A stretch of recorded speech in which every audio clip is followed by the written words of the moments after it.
ন্যাটোর অনুকরণেই তৈরি হয়েছে পাকিস্তান সৌদি আরব প্রতিরক্ষা চুক্তি। এতে যোগ দিতে পারবে অন্য দেশ।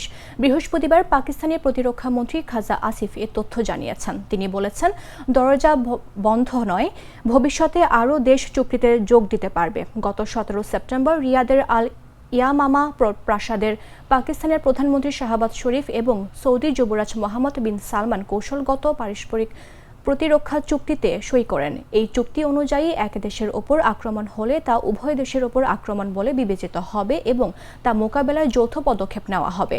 জিও নিউজকে দেওয়া সাক্ষাৎকারে খাজা আসিফ বলেন, এই চুক্তি ন্যাটোর মতো সমন্বিত প্রতিরক্ষা জোটের দিকেই ইঙ্গিত করে। তিনি আরও বলেন, পাকিস্তান এবং মুসলিম বিশ্ব দীর্ঘদিন ধরেই একটি যৌথ প্রতিরক্ষা কাঠামোর প্রয়োজন বোধ করছিল। পাকিস্তানি মন্ত্রী আরও বলেন, পাকিস্তানের পারমাণবিক সক্ষমতাও প্রয়োজনে এই প্রতিরক্ষা ব্যবস্থায় অংশ হতে পারে। তবে পাকিস্তান সবসময় দায়িত্বশীল পারমাণবিক শক্তি হিসেবে আন্তর্জাতিক পরিদর্শনের জন্য নিজেকে উন্মুক্ত রেখেছে। এর বিপরীতে ইসরায়েল কখনোই এমন কোনো পরিদর্শনের সুযোগ দেয়নি। ভিশন মসকিটো কিলিং ব্যাট হাতে থাকলে মশাদের আর রক্ষা নাই। ভিশন মসকিটো কিলিং ব্যাট, মশা তাড়াবার হাতিয়ার। ক্রয়ের জন্য ভিজিট করুন ভিশন শোরুম কিংবা অথবা.com-এ।